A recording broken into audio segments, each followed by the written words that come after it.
All right, and with that, we should be live. Hi, everyone. Hi, I'm Cryptic Hybrid. Welcome to today's super special live stream where we're gonna talk about a lot of interesting things. Mostly Sweden, but also it's a great country where a lot of things happen, and one of the things that's going to happen is the game that we're going to talk about today. This is A Trail of Ooze, and I have two lovely ladies here to talk about their creation, A Trail of Ooze, Clara and Maria from Insanto Studios. Hi, girls. Thanks so much for coming on. Hello.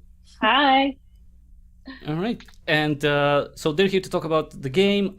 Let's start off maybe a little bit about yourselves, about the other members of the team, and your experience. Anything in that you've done previously in terms of gaming, non-gaming. Like, did you win an Oscar, anything like that? Or a Grammy? Because apparently that has happened with someone on that's working on Unusual Findings. So why not? Tell me. Oh, okay, cool. No, I'm sorry, no Grammys or Oscars. Not yet. I would be Not ecstatic. yet. It's not yet. But yeah, no, not yet. Maybe it's coming. I'm a front end or full stack developer. Work as an IT consultant by day. And I work with Marcus, the sound effects guy. We work at the same office, so that's where I found him. And I've always had a love for point-and-click games. Even my first one was Maniac Mansion, and then I played Day of the Tentacle, which is my personal favorite. And there might be one or two references in A Trail of Ooze from Day of the Tentacle. Yeah, so that's me. Do you want to talk about yourself, Maria? I'll include me and Johanna. So I'm Maria, and Johanna, who's not here, we're the German part of the team. And yes, I'm an illustrator by day, basically. So I work currently on a lot of children's board games. I've done some children's books. And I found Insanto last year, actually, at the start of the pandemic. I think Clara posted something on a Facebook group. And I think you mentioned that you were looking for artists. So I just got in touch and ta-da, here we are. And yes, Johanna, who's not here, she is the other main developer on the game. So her and Clara basically take care of everything that's not art or music related, even though you do also do animation and spine. So we tried. Art, yeah. Did a great job. So yeah, that's us. And is this your first gaming project for all four of you? Yeah, it is. So it's just how scary is passion for gaming that brought us together. Yeah, it's so scary. We started just out like a hobby with me and Johanna 3 years ago, and we met at she was doing her semester abroad in Sweden, so we met at this local gaming community, and we started talking about games, and I had this story, and then realized we both had a passion for point and click games. So we were like, okay, so should we try to make a point and click story? So we met like every other Wednesday. We met for a few hours to talk about the story and the puzzle. So we almost have the complete walkthrough for like the first part of the game. It's already made. Of course, it develops in iterations. We changed a lot and we revise things and we make changes. But so that's like that. We worked in that way for almost 1 or 2 years, and we started fiddling about in Unity, and then all of a sudden we found Maria, and she started drawing all of those scenes that we had been putting together ourselves in this really in paint programs, basically. So it didn't look very well. Just stick figure animals. Yeah, exactly. Just mock-ups. And then we got word of a pitching competition that the gaming community is going to have with Embracer Group for hosting it. So it was like, okay, let's try that out and pitch our idea. And then Maria, she started drawing up some beautiful art for us. And then we won the pitch. And to get the money, we had to start a company. And when we started a company, it started getting a bit real. So that's what set us off, I think, with doing it more more seriously. But for the 4 of you, you're still doing it part-time, right? At this specific moment in time. Yeah. Everyone is working or studying full-time. So I do this in the evenings and weekends between, cooking dinner and putting kids to bed and, the indie lifestyle. Exactly. Like the indie lifestyle. Yeah.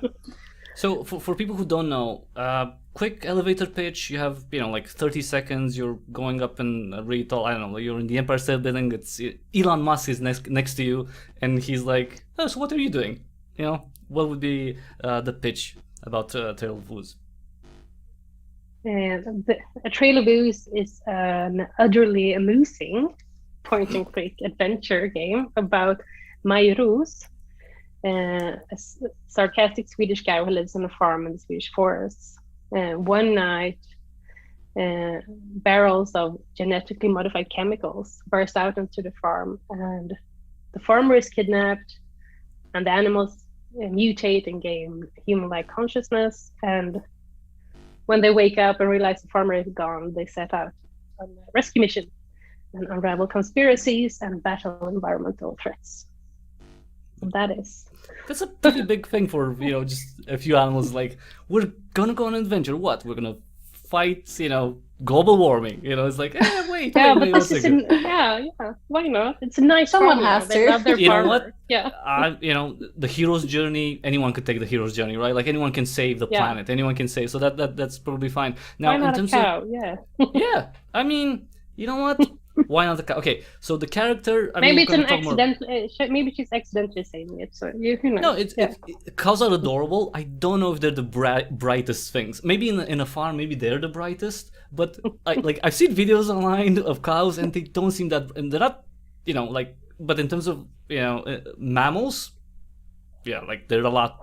They're a lot more. They are quite clever and curious. I'm not saying that. Anyway, I'm not saying that they're dum dums. I'm just saying that they don't seem like the brightest tool in the shed when it comes to mammals.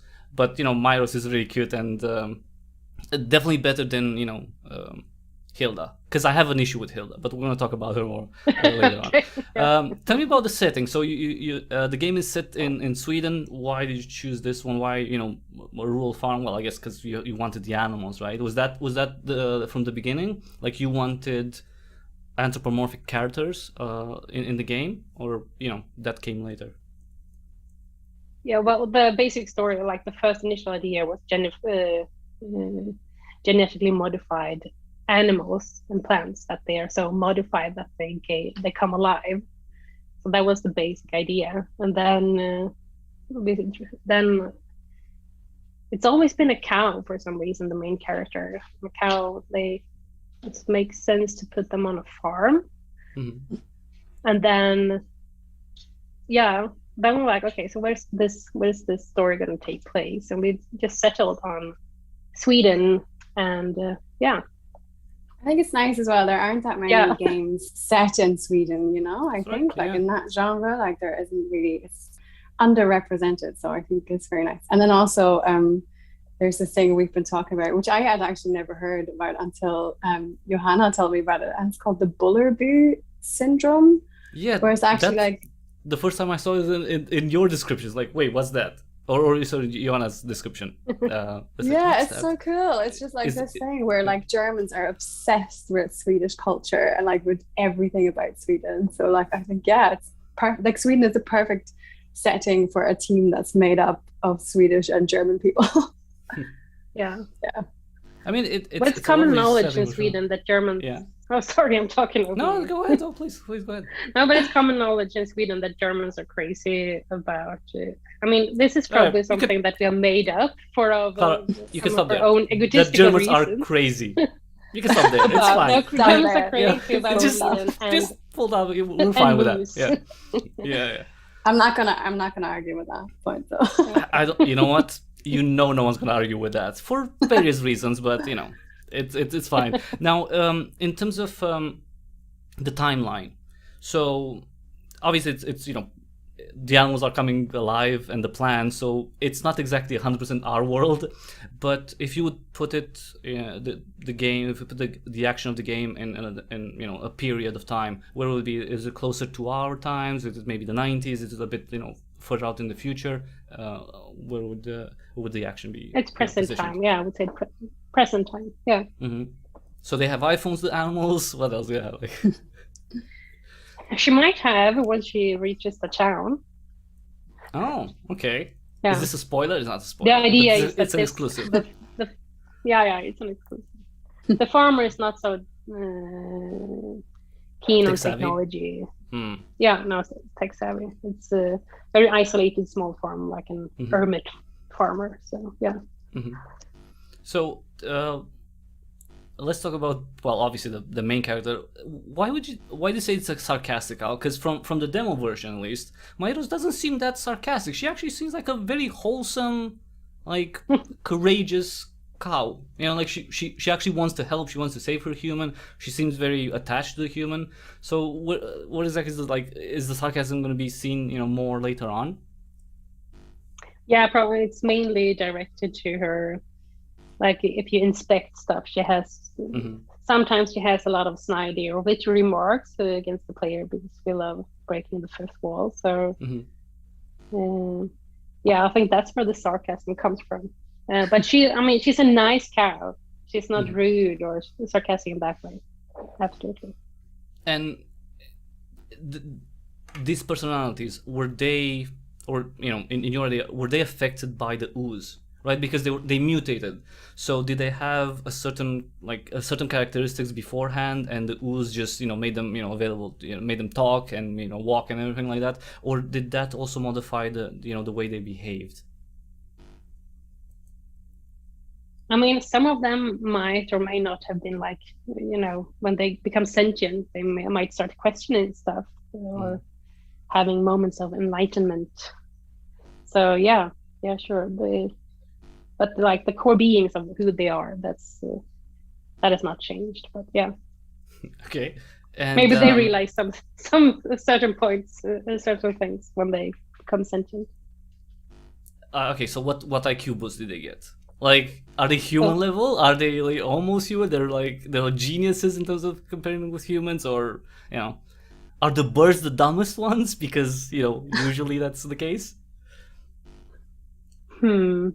I don't think we have discussed it really, but it's human life in a sense. So yeah. I guess they could also develop like throughout the game, like kind of like we do grow and learn about things. True. So like, yeah. Because it's funny because the corn was very, the corn was so simple. It's like they just wanted to party. The corn didn't have any problems. It's like they grew a conscious and they just wanted to have fun. Whereas other animals were a lot more, more preoccupied with important things. Taking care of children, finding a human, and so on and so forth. So that's really sweet. So what other characters we're gonna see? We're gonna see more animals, maybe from outside the farm. Are we gonna see more humans? Like in terms of NPCs, what we're gonna see in later chapters? Yeah, definitely there will be more farm animals, and then you will venture through the woods, and you will meet the animal from the woods. That has also been affected because the trail is running all through the woods and into town. So all along this trail of Ooze, you're going to meet a lot of quirky characters. And once you get into town, of course, there will be a lot more human characters, NPCs that you can talk to. It might also be worth mentioning that. Yeah. Might also be worth mentioning that those are different chapters. So actually, the first chapter is going to be on the farm, and then the part in the woods is going to be chapter 2, and then the town will be chapter 3. So it's going to be actually 3 full-length games. And in terms of movement, that's the plan anyway. Will you be able to move from location to location, or is like chapter 1 only the farm, and chapter 2 only the forest, and chapter 3 is going to be like that, so you won't have to go to multiple areas, different areas? Yeah, I think that's the plan. I mean, there will still be areas like in the second one, there will still be a lot of areas that you can explore, and the same with the first chapter. Like, it's not going to be just the scenes that you see now.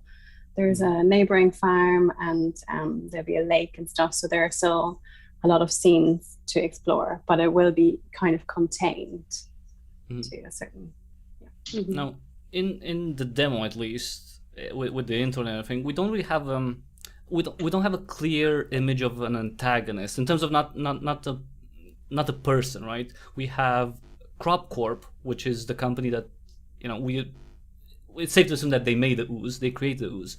Is the company going to be the main villain in all this? We also have maybe human characters that are very well thought out and identifiable, and it's like this is the bad guy. He's gonna try to stop you, or it's gonna be more like a more, let's say, a diffuse entity, the corporation. No, but yeah, you have the corporation as a whole, and then you will have the CEO of the and the board members of the corporation. Then you will also have the town mayor. Everything is very infused in this town. Like everyone in Toonby, almost everyone is working for this corporation. So that's what the corporation is. What brings the factory is what brings the town to life. So everyone is very reliant on keeping this factory running, and maybe some questionable decisions will be made to make that it's still going. So yeah, but not everything like it's a conspiracy. White, it's like you're talking can't we get many details because it's like it's a whole conspiracy, and we want to reveal stuff, but it's fine, obviously. Yeah, but not everything is black and white. I mean, there will be good people tied to this corporation as well that maybe has been led behind. That'd be nice. Led behind. What do you say that? I don't know. It's a Swedish saying. They have been led astray. Led astray. Yeah. Okay, that's really nice. But I think it's important that we don't want to just say there's one evil antagonist. It's kind of like Clara said, things aren't black and white like this in real life, and every person has a good and a bad side, and I'm sure every animal. I mean, okay, so tell me one bad animal in the game. Mostly bad. It doesn't have to be just what type of animal. One animal that we don't have one that's bad. Mostly bad per se. Well, there are some shady characters in the sewers of the town, of course. Rats, and then, who knows? Yeah, they would fit in, right, in the sewers. And then we have a really rude, whale-sized pike. Really? Yeah, she's very rude, but she has her reasons. But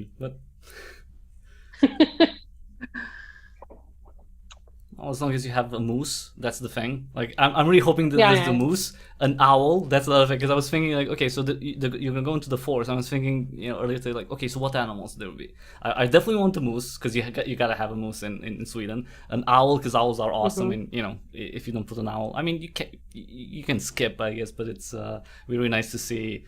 And it's nice that you mentioned that you also have humans who will be able to help you along the way.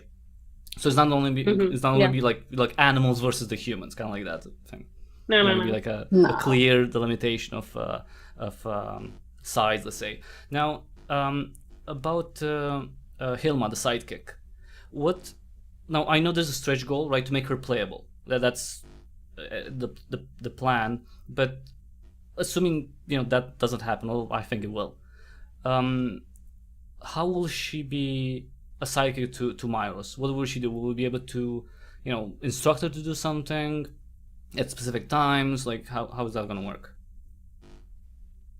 Well, the idea is that she's smaller than Myros, and one thing is that cows cannot walk downstairs; they can only walk upstairs. So Really? that poses an issue in some of the puzzles. Okay. And we had an idea that maybe she would be walking around, like through different scenes. That she is when you're not in control of Hilma, she's in control of herself. So I don't want to say too much, but we're thinking about so she's her own. She has her own ideas of what she wants to do. So you never know where she is. Well, I hope she's not gonna go rogue and mess up our plans, because that's never good. Although a chicken would do that. You're giving us ideas, you know. Yeah. This might be. I mean, chapter 4. I'm sorry, but like I'm always available to be co-creator on anything. It's like brainstorming. That's my thing. But it's it's one of the funnest things that happened. Now in terms of the ooze, right? So it modifies the animals. What else does it do throughout the game? Like any other evil? Will we see any other effect of the ooze on the world around? Yeah, well, I mean, since the ooze has leaked out, it's maybe they're producing this. Maybe they're not so careful when producing this latest, the latest invention, which is called IntelliCrops, which is designed to infuse like a bio AI in crops, so that they can defend themselves against weeds and pests. And the idea is that producing this makes a lot of waste, and they are stashing this waste in the forest. So when they are trying to smuggle this waste into the forest, that's when they crash on the farm. So it's not it's not the invention itself; it's the byproduct of the production. So it's wasteful production. Yeah. Well, you have to transform. And stuff that it's stuff that's stored. No, but that's very real. That's very real because anyone can, rationalize that. You make something new and there's a waste, and you have to think about, okay, so having that waste, is it worth making that thing because of the waste? Because you have to deal with the waste then, like nuclear power, for example. That's one thing to consider, and the impact of that waste on the world around, especially if they if they dump it in the forest, which is obviously someone should look into that, because I'm sure that's illegal in Sweden. You can't just dump stuff in the forest, but it's no, that's highly illegal. Yeah, I'm sure it is, but but of course it will affect the environment and the people living in this town, but they're so reliant on this factory that trying to keep a lid on it and everyone happy and have the economy flowing, and they just want to live. They're just following orders. It's fine. Now they just want to make money. I mean, sure, but like the regular people in the town, they probably just it's the only job that they could get. Probably I'm thinking that's if the town is reliant on it, on the factory, then they don't have much choice, which is the saddest thing. Yeah, that's the idea. Yeah, because it's not like they want the world around them to be affected like that, but if you don't have any other choices, it's sad. It's a sad existence.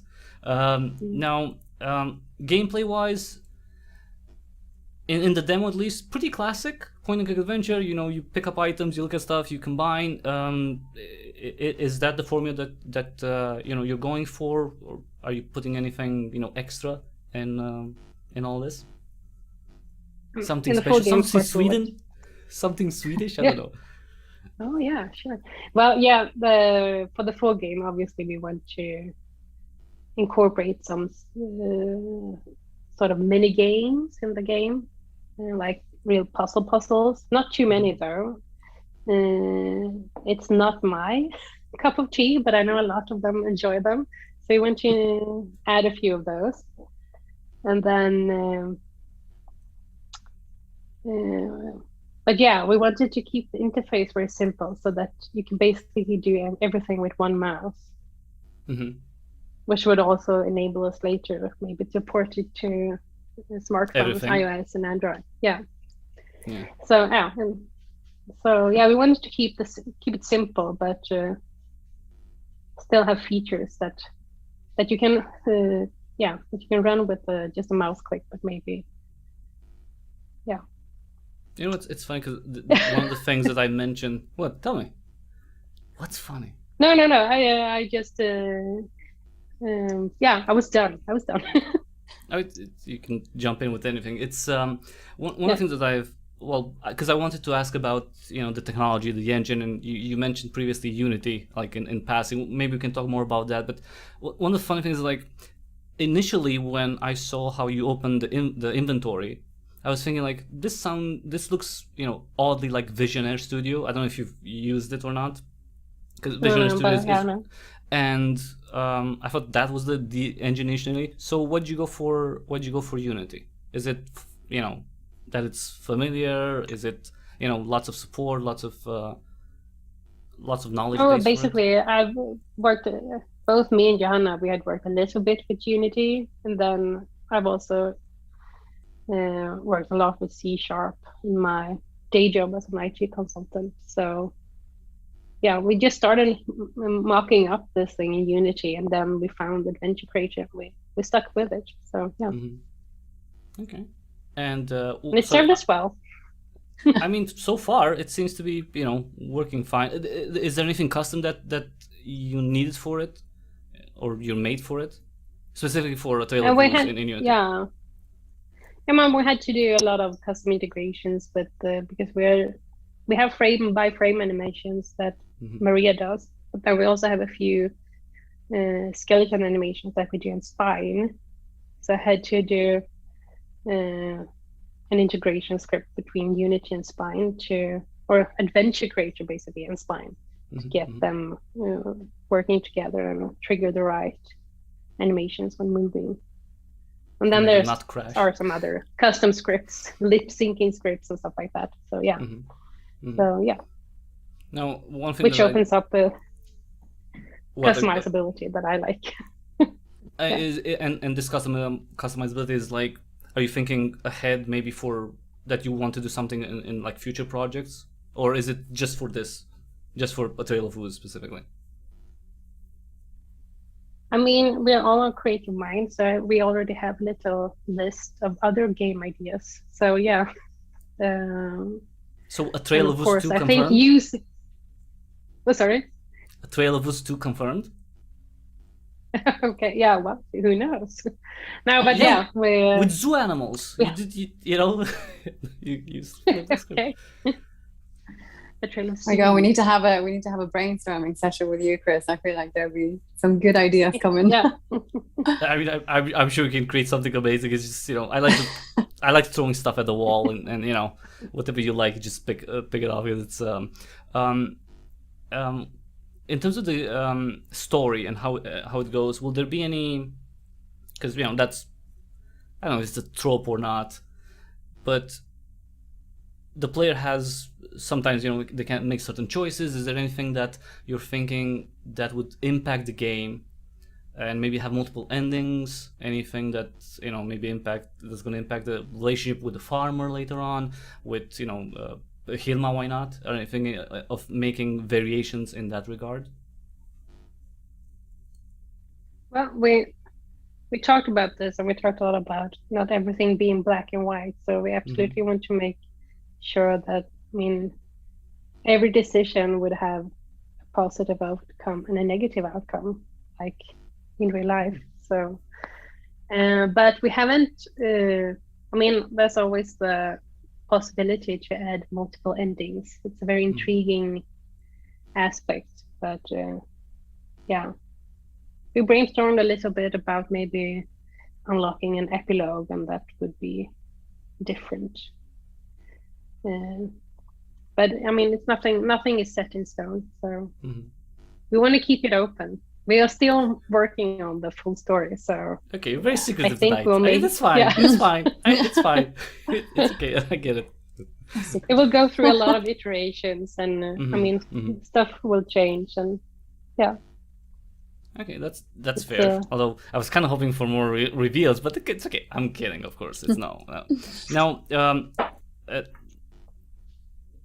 Maria, you're gonna come into this, and we're gonna. The artwork is amazing. One of the things that kind of hit me subtly today, the amount of artwork that you've made specifically for the Kickstarter. So everyone watching, the link is in the description to the Kickstarter campaign. It's running right now. It's just 20,000 euros for the base goal. Just go there, pledge, check the tiers. and see the whole campaign, and pretty much every single point it has original artwork for the tiers, for everything, and it's probably one of the best custom Kickstarter pages that I've seen. Like, you've made so much stuff, so much artwork. You've worked so much specifically for this campaign. So that's. I mean, I don't think you're gonna use or maybe you're gonna use the zombie cow in something else. Like, I don't know if you're gonna use it. It'll be a Halloween post, you know. Was that like a huge investment that you were thinking? This is gonna be worth it. We have to do this. Bring this campaign in a big way and make it so people get a better idea, or see more variety when it comes to the characters, and so on and so forth.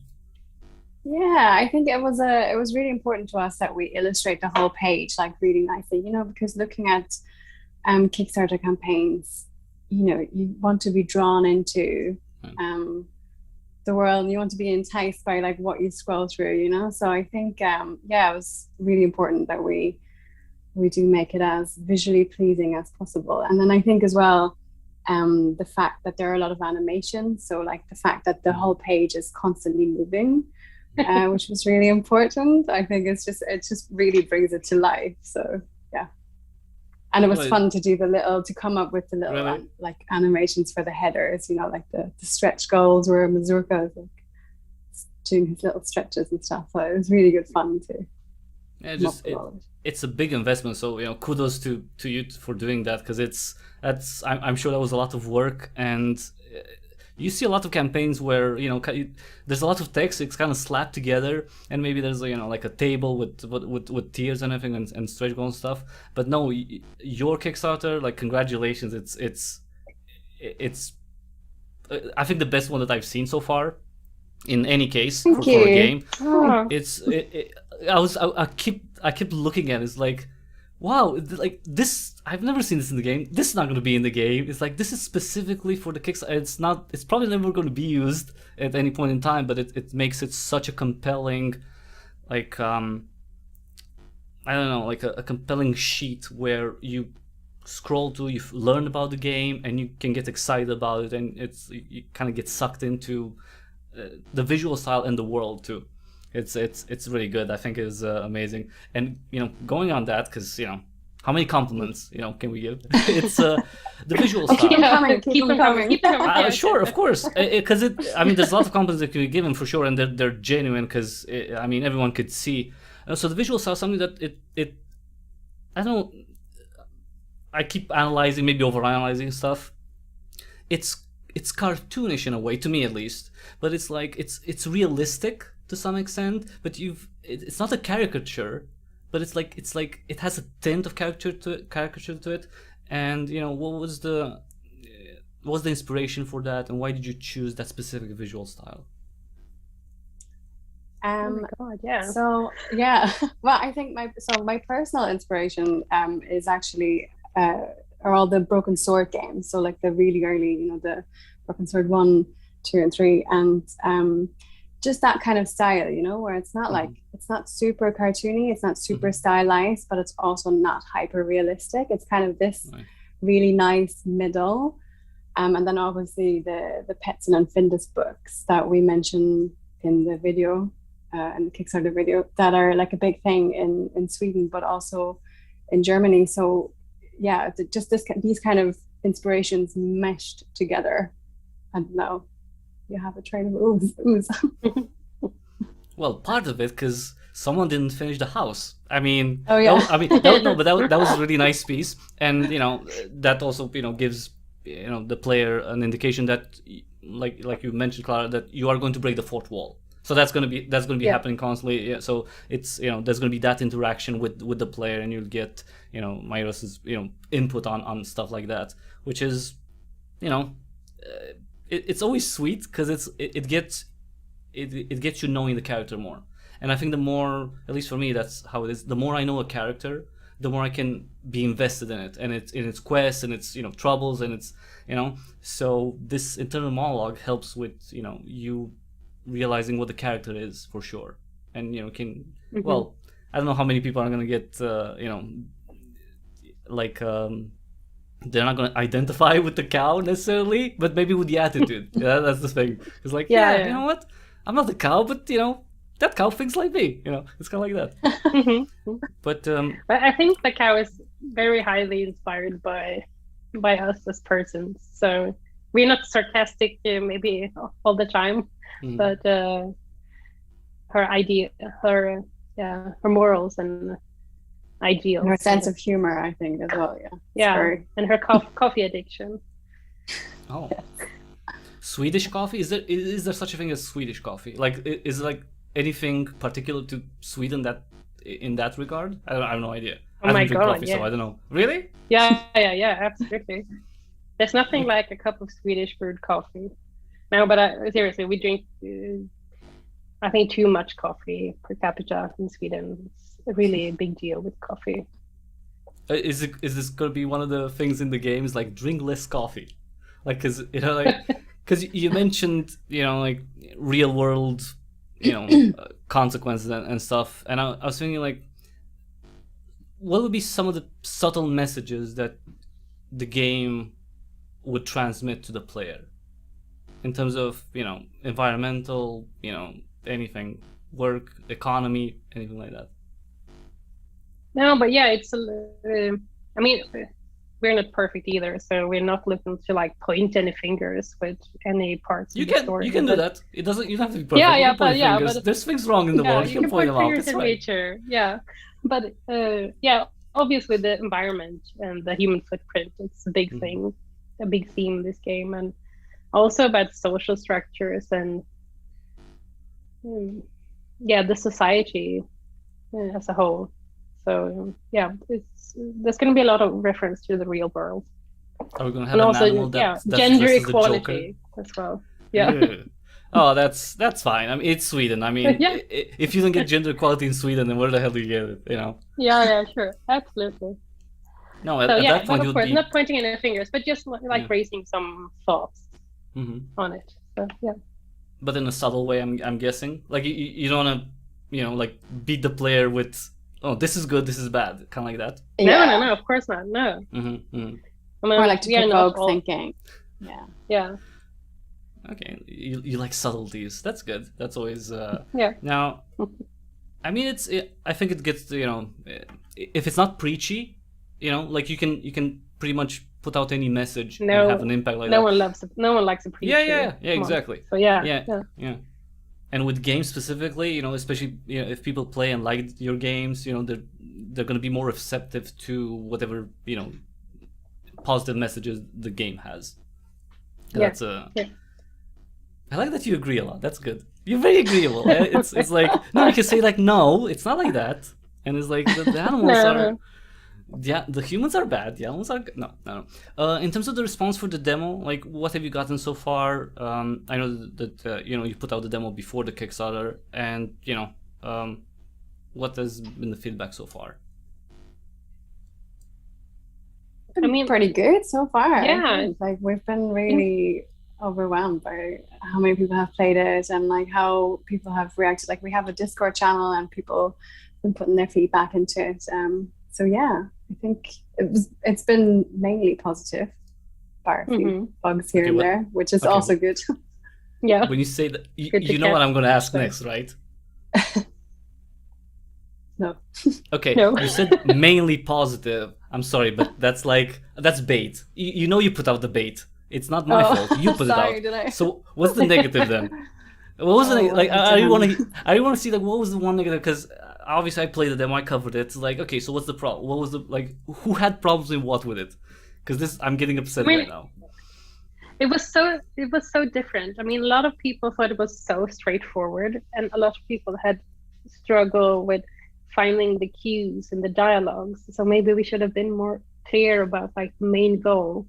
With Mazurka specifically, because people are going around and trying to find this Poppy character. Yeah. It's like, no, she's dancing. She's not in the demo. You'll meet her later. She's in the crop circle dancing. So, I think that was the main that's been issue the main thing. Had. Yeah. That's funny, because if that's the biggest thing, is like this is your first game, that's very good actually. Yeah, but actually, I get it. Yeah, I get it. So we'll think maybe to have some sort of a quest log or something that updates as you go through, like this. Like you have seen in many other games. I think Justin Whack has a to-do list, and Lucid Dreaming also has a list. So something like that.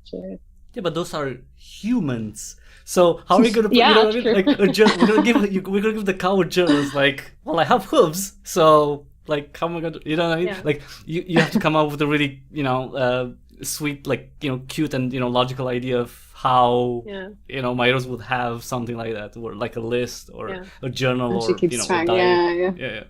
Because maybe. Come on, I'm also. Yeah, sorry. No, I think maybe Hilda could write. I don't know if she can with her.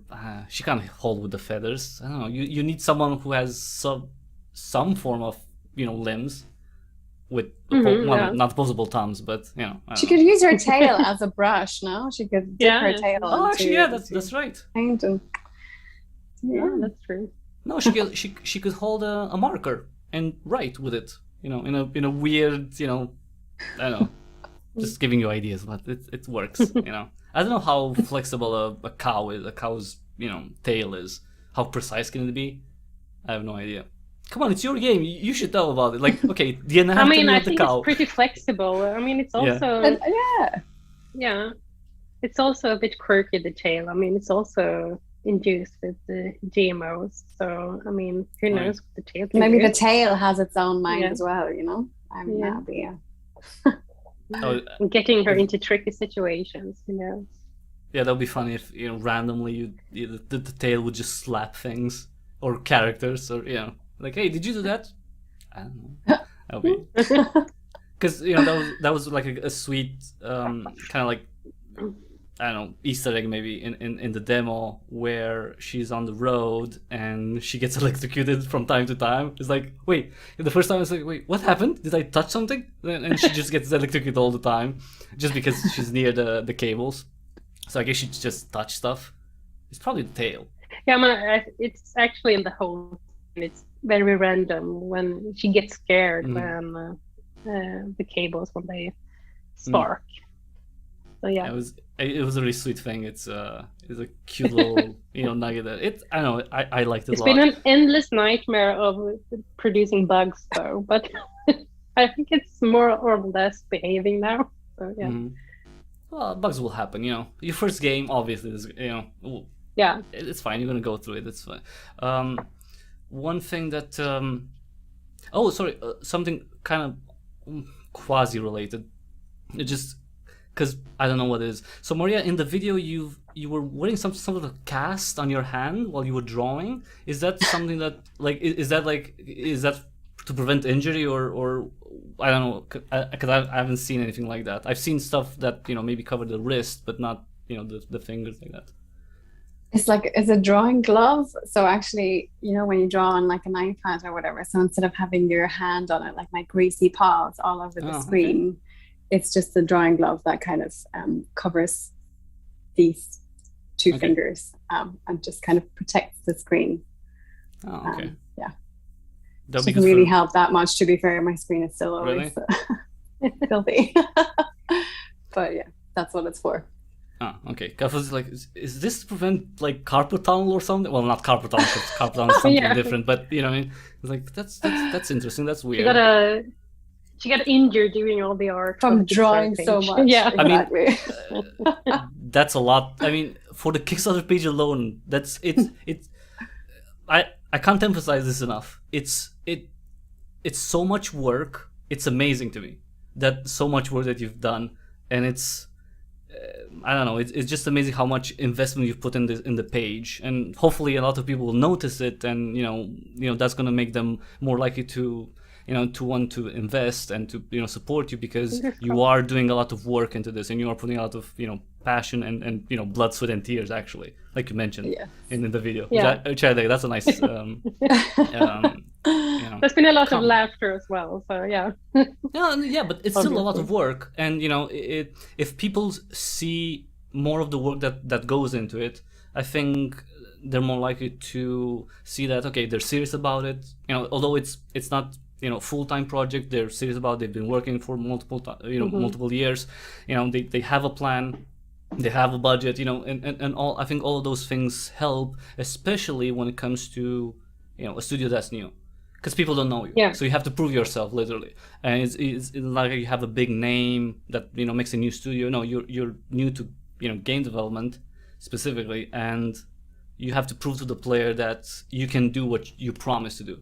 Because there's been quite a few Kickstarters that didn't deliver, and people got burned, and they get negative about the whole platform.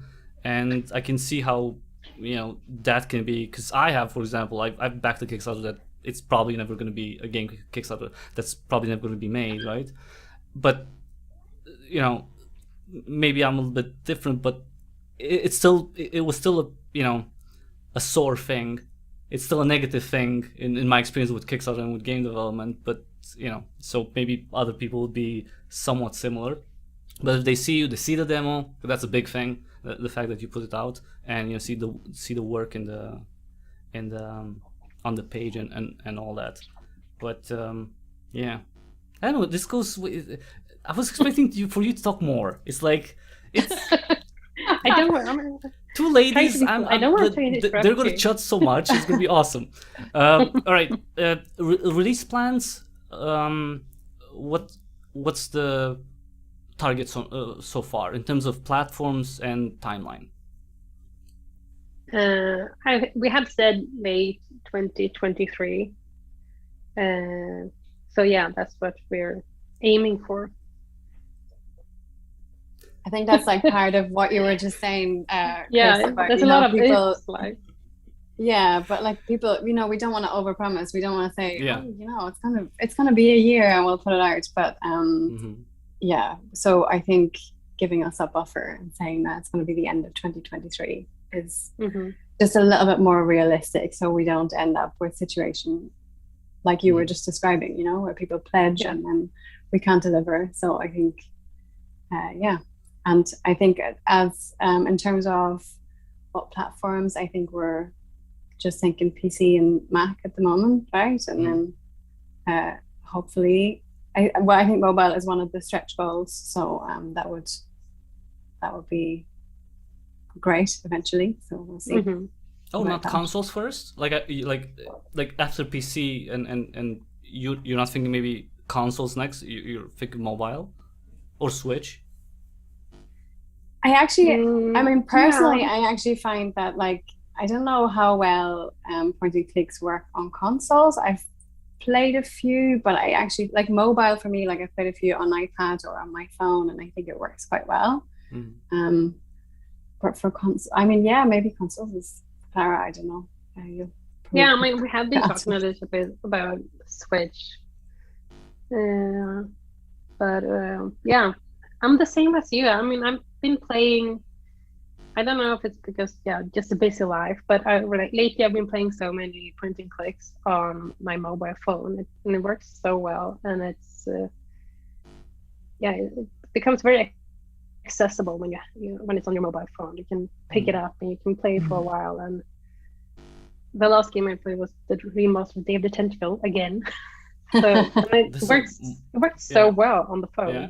So yeah, I think there's an opportunity of a younger audience as well for the I mean, bringing the genre out to a younger audience as well. Yeah, and this is definitely the type of game. I'm not that. We're not that old, but yeah. No, but that's very fair. I mean, 10 older, why not? I mean, 12 older, I don't know. Yeah, sure. Oh, yeah, well, yeah, or but yeah. Maybe 4 I mean, older. I played these games in the 90s. I mean, and I sometimes when we went to Sweden Game Conference 2 weeks ago, had to explain the concept of point and click adventure to a lot of the students that were there. They were like, in their 15, 16-year-old. Right. They had been playing Fortnite, similar Minecraft. games, but not Right. They have the tentacle. It's like a completely different thing. The classics. I mean, the classics. And all the new classics that are coming. It's amazing. And so many good coming up now. Yeah, that's true. It's just, I mean, right. Ideally, you would get, the biggest demographic as possible. But when it comes to younger, players, yeah, they usually go for the, the pop. And what's pop? It's shooters, it's Minecraft, it's Brawl Stars. And I'm not saying that there's no space for point-and-click adventure games. It's just like I think they need to be like introduced to the genre, maybe by someone older, in order for them to pick it up. Like I think most of them will not just pick it up by themselves. Like they will, if they had like 10 games to choose from. I don't know, a 14-year-old boy, girl, doesn't matter, non-binary, doesn't matter. I don't, for the most part, I don't think they would choose a point-and-click adventure game because they don't know the genre. It's not. It's they just go for something that they know, that their peers play. It's kind of like that word of mouth. My friend plays Fortnite. My friend plays like PUBG. My friend plays I don't know Candy Crush and so on and so forth. So they need to be introduced by someone, I think, for the most part, because they just go with the flow. What's popular. Oh, yeah, sure. Maybe not everyone. I mean, I think they're quite open to new genres and indies in general. I mean, at least the ones I've met recently and talked to. So, yeah, obviously there's the whole spectrum out there of players, however old or young you are. But yeah, I think the point and click could have a future in the mobile world, even though I really enjoy playing it on desktop as well. I mean, but it's you also have the nostalgia, right? I mean, if you started playing the genre on a PC in the 90s, this is it's what you know, and it maybe it brings you back to that time. Because my first game was Day of the Tentacle. My first point and click adventure game was Day of the Tentacle, and it's like it's iconic. Obviously I'm always going to go back to that time. So, well, I'm also only PC. I'm not gonna, come on mobile. This is like no. I'm just saying this genre I prefer on PC because that's what I know, what I've been used to. I've been playing for such a long time, and it's just my preference. But a younger audience that are used with phones, yeah, of course, if they can get it on their favorite platform, which is mobile, then go ahead, yeah, of course. But it's so much. I mean, it's the perfect thing to do if you're like commuting or something to work or to school. You can just pick up your phone and then you can play a little bit of adventure games. And then you can go to school or go to work and you can have a think about the puzzle, and then maybe on your ride home you're like, now I know. That's what I did for a good while. I played a lot of, and I was so angry that there was so few point-and-click ported to iOS. So yeah, I think it's the change in the UI. Maybe that's the thing, and also if you have like really small text, it's like come on, like you have to adapt it somehow. If it's not of course, that's the thing. And have to make it readable and and especially if you don't have voiceovers, which good segue. Which is my segue, which is really weird. That's not how a segue works. Like it's like someone else says something and then someone does the segue. Tell me about the voiceover, because in the demo it's lovely. I really like it. What was the intention there? Like, because I know you have the demo with the voiceover, but the full voiceover in English is a stretch goal.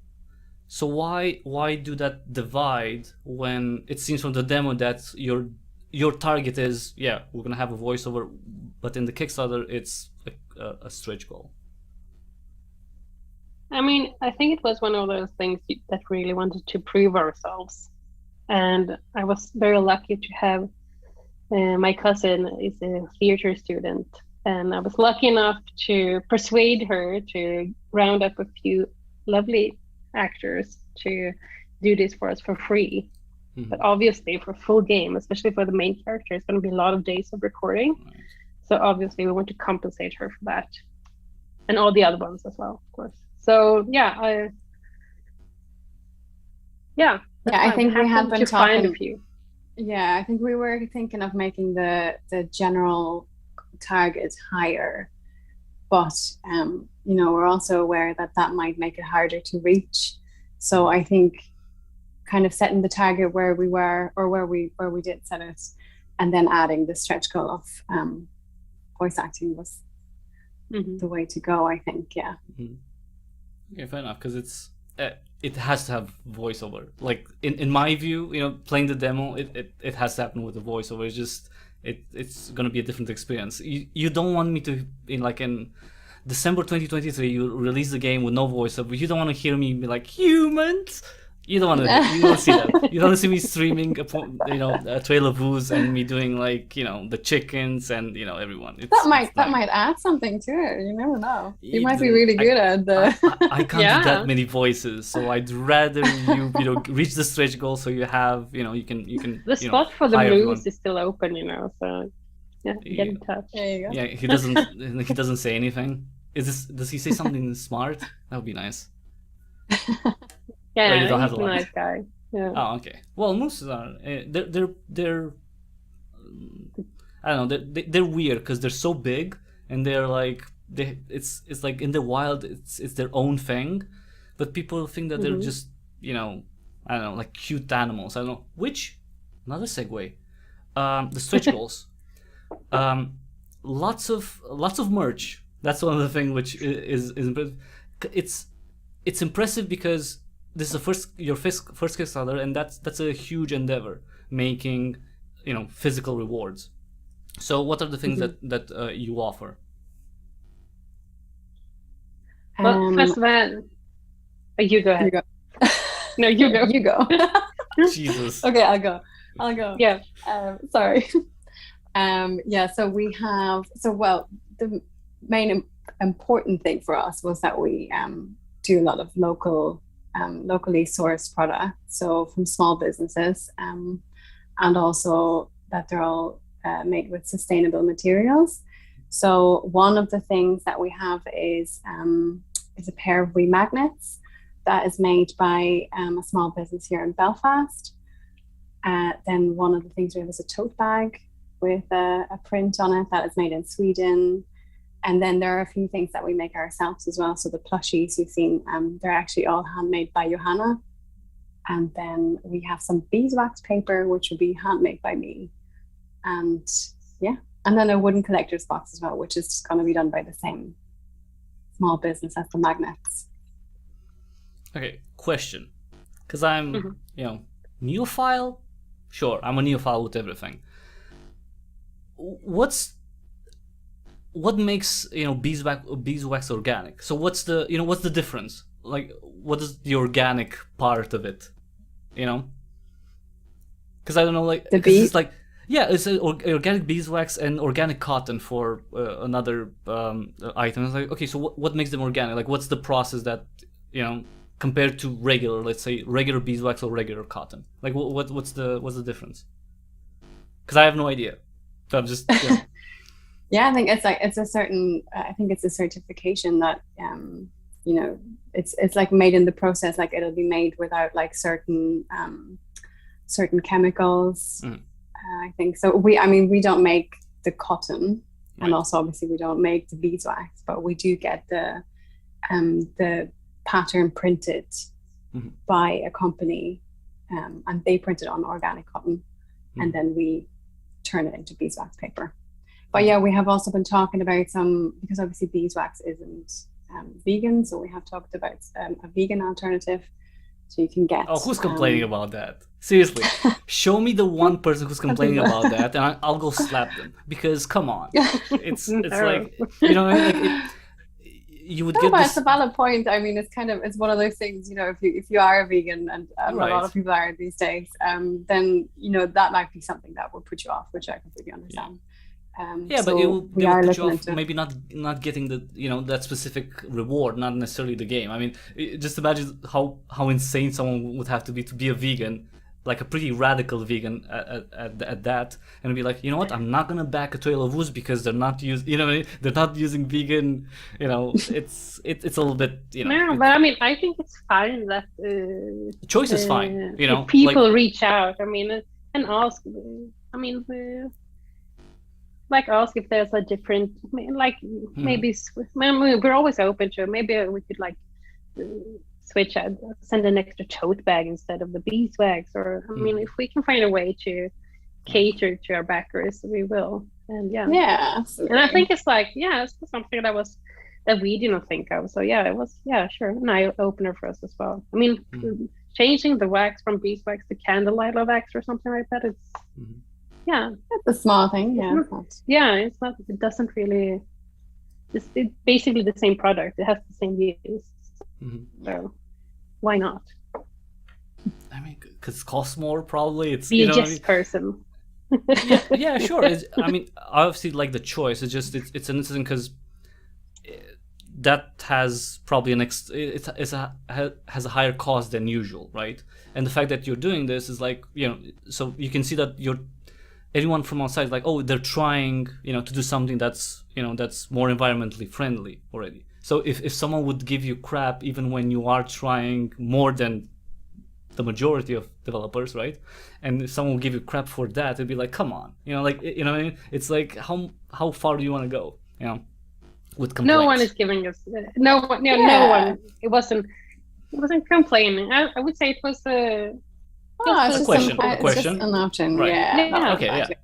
Yeah, if it's just feedback and a question, then that's fine. Yeah, if like with the DRM stuff, like is because there are two questions with Kickstarter. Like, is it going to be on itch.io or like good old games, so we don't get it on with DRM on Steam?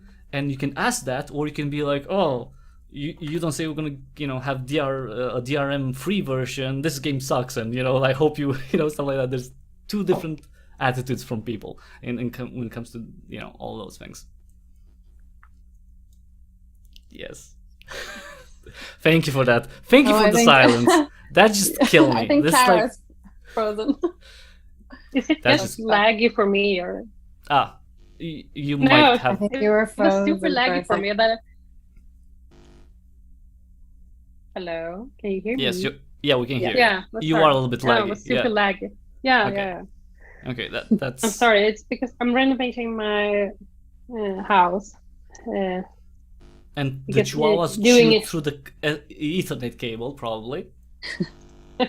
No, but it's a mess here, and the internet has been a little bit, so the last few days. So yeah. Oh, speaking of the plushes, big or small, doesn't matter. Please ask Joanna about this. How resistant are they to a fox terrier? Because they're cute, but what I mean? Because my dog just stares through to all toys really fast. So I was thinking, oh, this is a cute cow. I really like it, and it's crocheted. And it's like made like it. I wouldn't use it, but I'll give it to her. It's like, is it relatively resistant? Because it's probably gonna be torn apart. I don't know. I would say get some really high shelves, maybe. Oh, come on. I think they would probably eat through it. Yeah. That's. I've seen what my chihuahuas do. I mean, they can make a mess. So stuffed animals. So yeah. I mean, it's crazy, but now outside of A Trail of Ooze, is there? Well, I don't know if you have time right now to play, but is there any game that you're looking forward to? Any games that you're looking forward to? Can be plural, doesn't have to be just one. Any genre, anything that maybe you want to play, that's released or something that's coming out.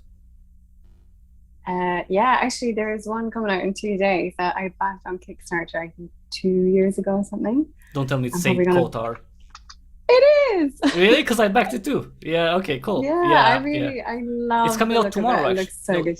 It's tomorrow. It's 28th, yeah. Right, I checked, I was on their Facebook page and I just saw the 2 days left, but I'm really excited. Like, it just reminds me of Black Mirror, which was one of my favorite trilogies. And so it's going to be, I'm really looking forward to that one. That'll be good. Yeah, spoiler, I'm going to stream it Friday. Oh, nice. Okay. I can't wait to play because it's I've been Clara, do you have any time? Do you like to play anything, or are you looking for forward to something? Well, currently I'm playing through The Witcher 3 because I didn't finish it the first time, so I'm playing it over again. But I'm really looking forward to the remaster of Alan Wake, so I want to get into that. But there's also a lot of very cool point-and-click games that I'm looking forward to, like Prim and Justin Wack and The Big Time Hack, and Lucid Dreaming. I love pixel art, so yeah, it's a cool game. I mean, there's so many good ones coming up now. Yeah. So yeah. There's so many that have the Kickstarter at the same Whenever time I'm gonna almost. have time to develop a game and then play all of them. Right. Yeah. I know it's great right now. I mean, it's not bad. It's just like, did you talk about about when you were having a campaign with other developers in terms of like setting the time for it, kind of not to intersect too much with others? I mean, we have talked with them now after launching, but yeah, we set this date quite a long while ago, and then we realized a lot of people were also running the similar during the same period. So yeah. And you sent angry emails. Angry it wasn't tweets. planned, but I mean, yeah. Like, no, never. No.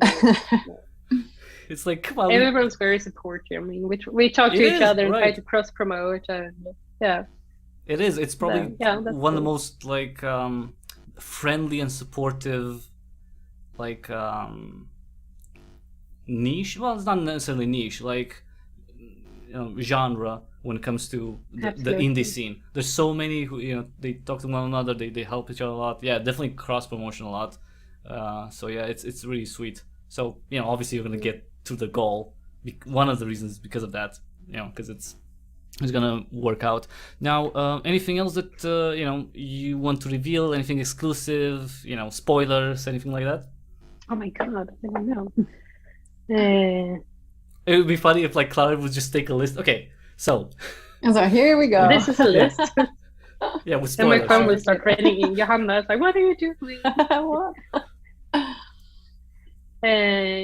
No, I don't think. I mean, we are still iterating through the story and making changes. So it's like, yeah, I don't really have any spoilers. And everything, I think all the hidden things in the demo people have found. So everything's up on YouTube already, which I was quite amazed by. I thought our Easter egg was very, very clever. I'm not sure if you found that.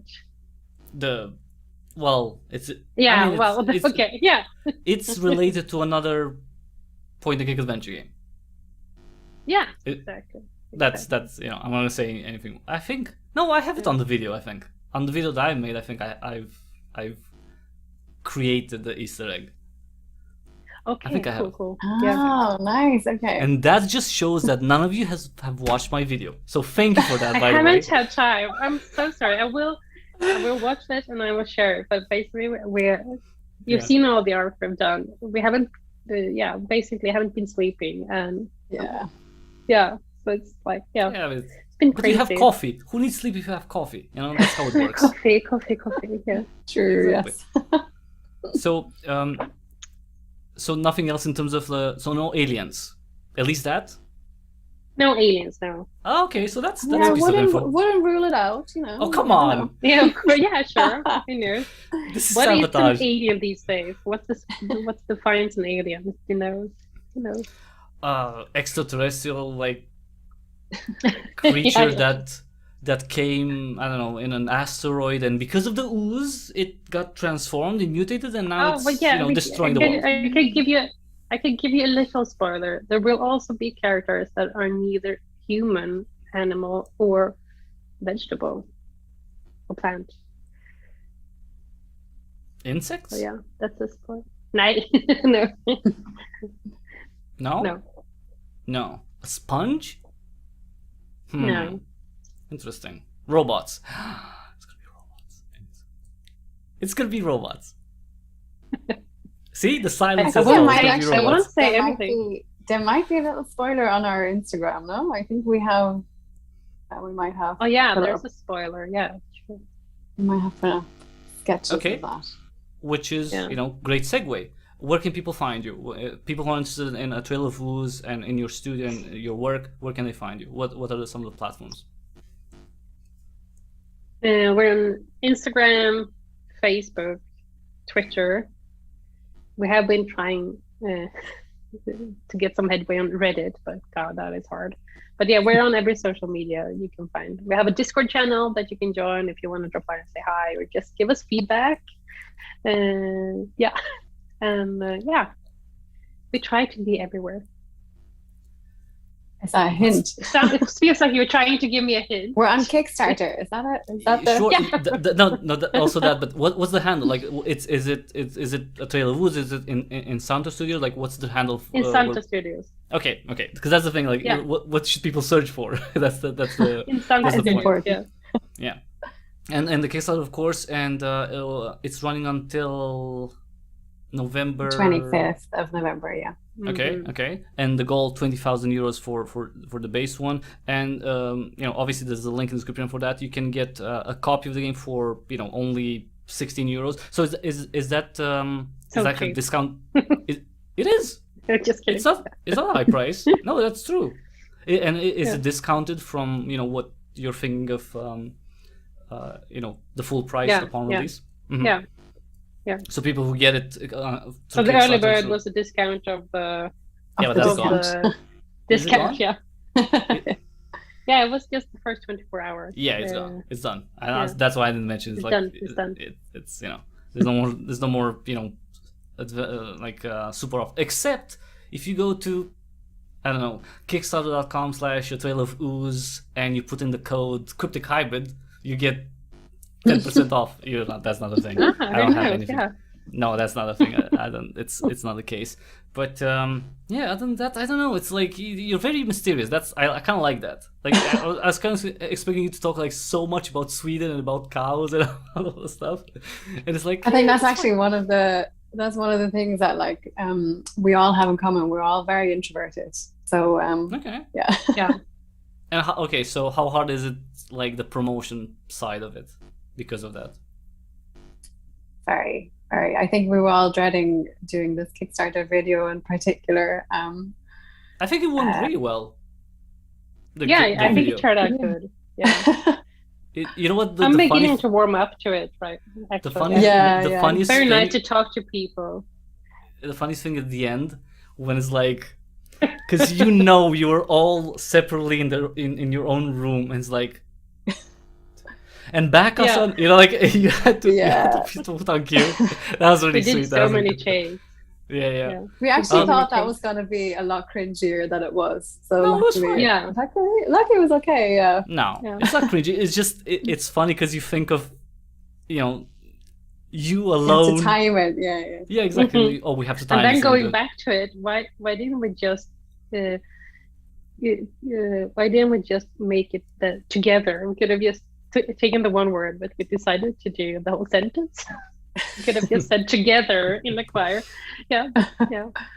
Okay, one last thing, and then I don't know. We can stay for longer, whatever we want. I mean, Marcus. I mean, from the video, he seems like the type of guy who's he doesn't look like the type of guy who would write like sweet like fairy tale folk Swedish music. You know what I mean? Like he seems to be like a fan of like heavy metal or something like that. So like, and because it's in Sweden, I think of like putting any kind of like more heavy like music in it, or is it just going to be nice and homey and rural tracks throughout the game? No, I think we want to do the whole spectrum, give him some artistic freedom. Mm-hmm. There's a hint of a rave going on in the cornfield, but yeah, of course, I've never heard of a heavy metal forest. So, but yeah, he's very into in the city, maybe. So, the city, maybe there could be in the city. Yeah, there's so many environments, you never know what's going to happen. But yeah. We try to keep it well-rounded, I think. I like that was a good line. Like, you never know what's going to happen. It's like, No. Yeah, that's a good line. That's definitely a good line. So I think it's because we haven't decided yet on the music for all the scenes. But yeah, I want to keep like everything open. Why just keep it to one certain style when the scenery is going to change so drastically throughout the game? So yeah. So for people who back you in the Kickstarter campaign, how much feedback would you be looking from them in terms of, because from what I'm reading is like as much as they can give, I guess. Like, yeah, but in what areas would you be looking for feedback from the backers specifically? Okay, from the nice people who actually put their money on the line and support you like that, because that's not everyone's gonna do it. So that shows at least some sort of faith, trust, hope, in you. Mm-hmm. No, but I mean, every feedback is valuable to us, and we have noticed this in the last 2 weeks from releasing the demo. People have a lot of quirky and very funny ideas that they send to us in Discord, and yeah, I think a lot of the ideas and feedback is gonna. I mean, if we like it, it's probably gonna make it into the game. Okay. We really want to include our community. We've done that a lot on Instagram as well, where we have had like community. I think we call it a community collaboration, where we wanted to do a comic strip for the in-game newspaper. So we tried to get the community to decide the story of the comic strip, and I want to keep them involved in small parts of the do an art contest, and then you'd be like, the art contest is done, people voted for it, it's like the ugliest pictures ever. It's like, Maria, what can you do with this thing, this ugly like drawing? It's like, what can you do with this? It's like, I don't know, draw the characters you want to see in the forest, and someone draws like the ugliest moose, the ugliest wolf, the ugliest fox, the ugliest anything. Is like, Maria, congratulations, this is what you have to work with. Like, what can you salvage this? It's like, it looks like it's been made by a 4-year-old that can't use his fingers. It's like, no, this is from someone who invested. That might make a nice character as well. Just a really Oh, come on. She managed to work from mine and mine and Johanna's sketches. So yeah, I think anything is salvageable. Yeah. So is it when you draw, it's all it's all digital? You're not doing anything okay. Yeah, it's easier iPad. Like that. Okay, cool. Because there's some people who do it and I'm like, oh, so you do it on paper, and it's like, isn't that a lot harder though? Like in terms of like I know it looks so cool. Like I remember Cleo, the game that was on Kickstarter a while back, and he in his video he has these like cool sequences of where he flicks through his sketchbook, and I love it. I feel like for me it takes up more time to do it in a sketchbook first and then kind of do it digitally. So like why for me personally, it's just it's quicker this way. Any art book? Is there an art book tier plan for it? We're doing a digital one, so I don't think we have plans for a physical one, but a digital one, which will include a lot of early concept art, because there have been other artists working on the project. So there are some really cool, like really cute early versions of the scenes and the characters and stuff. So it'd be nice to show that to people. Yeah. Where it started and where it where it eventually concludes. The journey. Right. Well, it is. I mean, in terms of the length, okay, it's too early, right? Like to say like, oh, you expect 3 chapters, X amount of hours. It's too early, right? Yeah. I don't know if it's going to be chapters or parts or however you want to phrase it, but well, you put chapter 1 in the. It's like it's been removed now. It's been removed. Okay. Yeah. It's just a demo. Because we are still. We're still thinking about how we should present the story. I mean, we want people to experience the story in the best way possible, and we have to figure out. But every it's gonna be a full-length game at least. I think we said we're aiming about 8 hours roughly of gameplay. I would love to put in more. So yeah, so that's the idea. Okay. For one part, if we do it in parts or chapters, who knows? Okay, and for the story for Trail of Ooze is done in, like right now you're working on A Trail of Ooze 2 in terms of the story. It's a joke. Yeah, the whole story. No, but the whole there's the whole story. Every part is at least 8 hours. So if it's gonna be presented in one big part, or it's a trilogy. You're gonna make it like A Trail of Ooze 1, 2, 3 is gonna be in different things, and that's gonna be fun. It's gonna be a 10-year project. So congratulations. No. It's been decided. That's what we don't want to go into a 10-year project. We want people to be able to experience the story and not like wait for the ending for like a decade. But we're still debating it, how we want to present the story. But yeah. Okay, fair enough. It's it's still early days. I mean, 2023 and 2020. I mean, it makes sense. It's not going to be like everything's fleshed out. That'll be. Yeah. I mean, I guess there's some people who have like, but it will still be an idea. It'll still be something in someone's head because it's still early on. If in terms of the development. Now, the thing coming out in 2023 will be at least 8 hours of gameplay. You can put it there, and then And one of the things that it's, I don't know, you probably wrote it, right? With like you as you as a team. I mean, it's not like a template from Kickstarter. At the end, where you mentioned that it's not the sum that would be, enough to make the game. So you are looking at other avenues for financial support. Have you been maybe shopping it around with developers, with publishers? Sorry. Yeah, I mean, of course, it's 4 of us, and if you want to work seriously on something, then 200.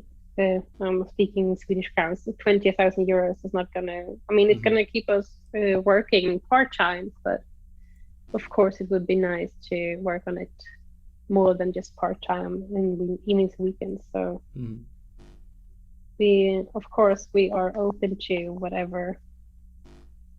We're open to whatever. Whatever possibilities there might be in the He's future. like, no, who knows? no. It's like, no. We want a lot of money for a publisher to come in to give us like a lot of money, and so we can, so we can all work on this full time, and it's gonna be great.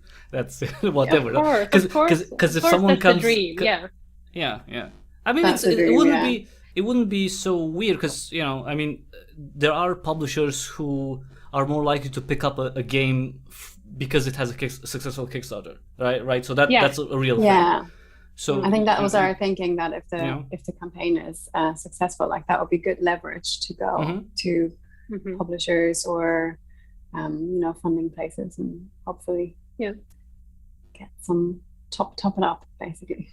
Yeah, because it's I mean, obviously the costs would be higher than that. So it's I really like that you mention all that in the Kickstarter, because it's we have to be transparent. Yeah. I think everyone understands that 20,000 euros is not doesn't go that far in making a game. I mean, it basically means we cannot take any. I mean, it's going to go just the development and licenses and things that we need physically to make the game, and maybe voice actors, depending on So that I don't know where I was going with that. Yeah, but I mean, everyone knows that it's not making a game costs more than that. I'm sure everyone understands that. Yeah, but it's still like that specific paragraph was very like honest and clear as to what your position is, what it's very clear communication, and that's important, because you could say like everyone knows that, and it's true, everyone should know it, especially people who would have a credit card and able to do this, but it's still very good to put it on paper, kinda, and say, what, this is our pitch, and this is how we go about it, and that's it, you know. And if you want to back, that's fine. If you don't want to back, that's also, you know, you're an evil person. But it's very nice because to me it sounded very honest and clear, which I like. Because in a lot of cases it's kind of like the templates, like, oh, you know, there's, you know, game development has some, you know, there's things that can happen in game development and blah blah blah. A project may not come into fruition, you know, in the how it's been promised and whatever, and then Kickstarter doesn't have liability and, you know, bullcrap, you know, legal stuff. But, you know, your thing seems a lot more personal, you know, more direct and personal to, you know, to people who might be interested in backing you. So I liked. It didn't really have any graphics, like cool cows in the background, but, you know, there has to be some text in there. Sorry, I ran out of time. Yeah. No, there we go. Closing words. Anything nice? Plug the Kickstarter. Yeah, of course. Yeah. Yeah. Go back us on Kickstarter. Yeah. So we can get that publisher deal and make this game even more amazing then. And make it happen. It's going to be amazing. Yeah, let's make it happen together. See, that confidence. Yes, more of that. Like, you know, like, yeah, go for that. Because that's you know, you have to sell it, and if you believe it, other people are going to believe it. That's the whole thing. So it's going to be the greatest game ever. This is like, although it's the first game we're going to make, you know, that we're making, this is going to be awesome. Yeah. Okay, you were actually waiting for me to say that. I thought you said it so well. But well, you know, you don't have to say it like that, but no, but I mean, this is, I mean, it started like an idea, and then we took it from like an hobby, and then all of a sudden it's a game, and that we pitched to Embrace Group, and we actually won some money. So I mean, it has been proven that there's something to the story that people like, and yeah, I mean, we took it from a basic idea, and now there's a demo on Steam, and we have a Kickstarter, and everyone has done so well. So I'm really proud of us, and I mean, I know, of course, since I made it, I think it's funny. I think it's clever. I think the cow is great. So yeah, I think it's a great game. And I have a lot of ideas on how to make it even greater. Really take my time, but the animations and the dialogues to make it super, super snappy and witchy. And a lot of puns. I can promise a lot of puns. Okay, that's. I mean, the Kickstarter too has its. I mean, you can work with, you know, you have something to work with all the animals, and maybe try to do not only cow pounds. Yeah. It's and with the fourth wall, you can do, you know, jokes like that. So yeah, Maria, anything closing arguments? I guess no statements. It's not. This isn't actually a legal trial. It's like a court trial. It's not. Yeah. Oh, am I the lawyer? Okay. No, I mean, yes, we're all super passionate about this project, and I have to say, like, since I've come on board, and you know, just seeing Clara and Johanna's, like, the work they put into this even beforehand, and the work that goes into the writing, and they're so funny, because I don't actually know all the parts of the game yet. So even when I played the demo, because I you know, submit the art. This is drawing. Submit the art. Yeah, but so when I played it, I was, you know, I was laughing, you know, at so many bits, and I really love it. Like, it's just so, like, it's really wholesome, and it has such an important story and so many important points, and yeah, we all love working on it, and we would love to continue working on it. So, hey, back us on Kickstarter. Okay, so the Kickstarter link is in the description below. You know where you can find Insanto, Twitter, Facebook, Instagram, right? All those puns are the most Swedish humor. I love it. Someone in the comments. Are puns the most Swedish humor? Are Swedes very punny in their, like, comedic expression? Is that like a big thing in Sweden? Like, people like to do puns? Is that No, I think that's just general. I mean, who doesn't love a good cow pun? I mean, there's so many cute words connected to a cow that you can make wordplay out of. So, yeah. We made a few in the messages going back and forth. couch So ender. is that like a thing, like when someone comes up with a pun, like they message it to everyone, like, okay, how's this gonna be in the game? Like, maybe this can be in it. That would be really fun. Like you just, wake up at 4 a.m. It's like, I know something, and then you message it to everyone. You send it to the whole team. It's like, oh, I thought of a pun. No, but I think Swedish humor is very similar to European humor or British humor. I mean, it's a little bit of sarcasm and intelligent humor, if you can call it that. So I think Europeans are very clever at. So yeah. So yeah. My favorite humor show is Faulty Towers. So. Oh yes, I love Basil. Basil, I love him. We actually watched that in Germany as well in school for some bizarre reason, but yeah, it's very funny. I promise you, I've seen every episode at least 50 times. I'm not joking. I love 50? That so much. That is dedication. Okay. Yeah. I think I had it on VHS on the bands, Wait, how old is the tapes they broke. How old is that show? Am I? Faulty Towers. No, not you. I'm not. Yeah. You never asked that. It's like what age are you? No, we don't do that. Sorry, we don't do that. What age were the tapes?